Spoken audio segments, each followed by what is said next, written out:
Yeah, that's super helpful. So thanks, Josh. I think it'd be good now to get into like some of the, like the objections and like questions looking at with Yeah. regards to this topic. So one of them I'd really like to get into is like the idea of the Trinity. Yes. So like as Christians, like we believe in like one God, it's three persons. And we run into this question of if we accept like the first premise of your argument that like limited things have explanations, like Yes. how do we deal with like saying like the Trinity? Like surely you don't want to say like maybe God could have been like four persons or two persons or 148,000 persons or something like that. Mhm. So like how would you like look at this idea of like maybe challenging the idea that like even for the Christian, like if we want to hold like good Christian theology, we're gonna have like some sort of like brute limit that has like no further explanation. Yeah, good. So, I mean, on one level, I want to follow the argument where it leads me. So, if the Hmm. argument leads me to shave off certain theories of God or the divine nature, then that's interesting in its own right.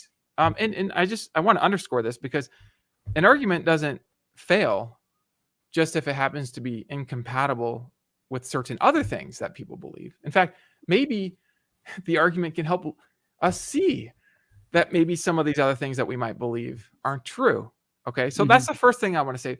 The second thing I want to say is that um, the argument gives us a fundamental reality that doesn't have arbitrary limits. Okay, but it's part of the classic concept of a triune conception of God, as I understand it, that the triune nature of God is not thereby fundamental in the sense that there's no further explanation. In fact, Hmm. on some traditions, the idea is that um, God the Father is sort of a name for like the source, the original self, consciousness, generates the Son in some way. There's a kind of eternal generation or an eternal dependence. And that would then lead to two. And then some say that the two generate the third. And so you have three. There are different models of the Trinity. And I myself, when I think about the Trinity and I'm thinking about my argument, I'm just thinking about, okay, which models of the Trinity is my argument consistent with? And so Hmm. I would say that my argument is fully consistent with a kind of traditional classical account of the Trinity.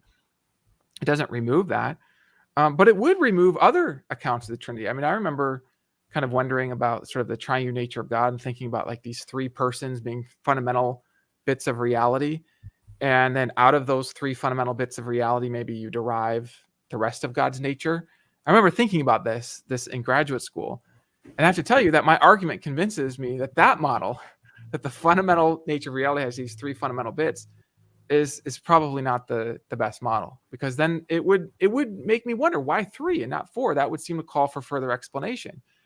And so that's my answer to that. In fact, I think my argument can actually serve theology in this respect, not by saying that therefore God can't be triune, but rather by saying that any kind of diversity within God is whether in terms of properties or persons, is going to be rooted in terms of a more basic qualitative explanation.